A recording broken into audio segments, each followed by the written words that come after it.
Fancy কবুতরের মধ্যে ঢোকা নিয়ত আছে। আপনার এগুলো ডিম বাইরে দেন না, ওইটা আপনার হচ্ছে যে কুকার ডিম, কুকার ইয়ে হয়েছিল, সর্দি হয়েছিল, নষ্ট করছে। এগুলো একটু পরিষ্কার টরিষ্কার করে থাকলে আপনার অসুখ কম হবে। একটু ইয়ে এখন যত্ন করিনি, কদিন থেকে আমি খুবই ব্যস্ত। আপনার গিরিবাজের বাচ্চা এই দুইটা। এই এক জোড়া তৈরি হয়েছে না? না, ওটা এক জোড়া আছে, এক জোড়া আছে। এটা আপনার কি গিরিবাজ না কোকার? ওটা লোকাল কুকুর।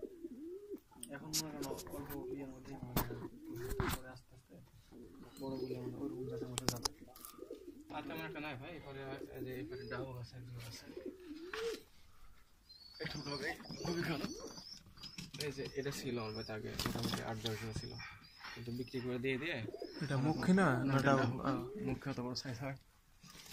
আচ্ছা ভাই, আপনি অনেক দিক থেকে কবিতা পোষণ, আপনি বলতে পারেন যে মানে বিদেশিগুলো বেশি পোষা লাভজনক না দেশি? এই যে এটা সাদা ফটকা, তাই না? হ্যাঁ ভাই, ওটারই বাচ্চা, ওই যেটা আপনার ভিডিও করে দেখলেন ওই জোড়ারই বাচ্চা। কোনটা বেশি আপনার লাভজনক ভালো?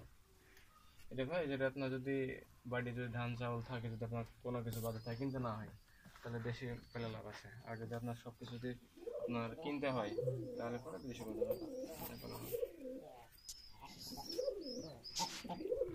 এই দুটো দেখলেন এখানে,